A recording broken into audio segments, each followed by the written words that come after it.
پنجاب کے شہر فیصل آباد میں قائم دعوت اسلامی کے تحت چلنے والے کنز المدارس بورڈ کا پنجاب یونیورسٹی اور بہاؤالدین زکریا یونیورسٹی کے پروفیسرز نے وزٹ کیا، جہاں کنٹرولر امتحانات اور دیگر HODs نے مہمانوں کا استقبال کیا۔ اس موقع پر تلاوت و نعت خوانی کی گئی۔ معزز مہمانوں کی صدر کنز المدارس بورڈ اور رکن شورا حاجی جنید اتاری مدنی سے بھی ملاقات ہوئی۔ رکن شورا نے دعوت اسلامی کے مختلف شعبات کا تعارف پیش کیا اور عالمی سطح پر ہونے والے دینی و فلاحی کاموں کے حوالے سے آگاہی دی، جبکہ دعوت اسلامی ایجوکیشنل اسٹرکچر کو ڈسکس کیا اور دارالمدینہ انٹرنیشنل یونیورسٹی، کنز المدارس بورڈ اور دیگر ایجوکیشنل ڈپارٹمنٹ کے حوالے سے آگاہی دی۔ اس موقع پر شرکاء کو ڈاکیومنٹری بھی دکھائی گئی۔ پروفیسرز نے دعوت اسلامی کی دینی و فلاحی خدمات کو سراہا اور اپنی نئی خواہشات کا اظہار کرتے ہوئے مدنی خبروں کو اپنے تاثرات بھی دیے۔ I'm really amazed کہ جس طرح سے یہ لوگ کام کر رہے ہیں اور جو ڈیٹیلز ہمیں بتائی گئیں، ان کا جو نیکسٹ 10 ایئرس کا پلان ہے، جس طرح سے انہوں نے یہ سسٹم ڈیولپ کیا اور بہت ہی کم عرصے میں اتنا مضبوط سسٹم، اتنا اتھینٹک سسٹم ڈیولپ کیا، آن لائن سسٹم پہ دے کر چلے گئے اپنے پورے ایڈمیشنس کو اور اپنے فیس کے معاملات کو، تو میں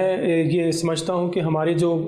پرانی یونیورسٹیز ہیں، بڑی یونیورسٹیز ہیں، ان کو بھی چاہیے کہ اس ماڈل کو فالو کریں۔ فیوچر میں بھی اس طرح کے سیشنز ہوتے رہیں گے تو ہم جس طرح بھی ہے دین کی خدمت جو ہے وہ دارالمدینہ یونیورسٹی کے لیے پیش کر سکتے ہیں، ہم نے پیش کرتے رہیں گے۔ اور امیر اہل سنت کا دیا ہوا جو پیغام ہے کہ مجھے اپنی اور ساری دنیا کے لوگوں کی اصلاح کی کوشش کرنی ہے، اس میں اپنا کردار جس حد تک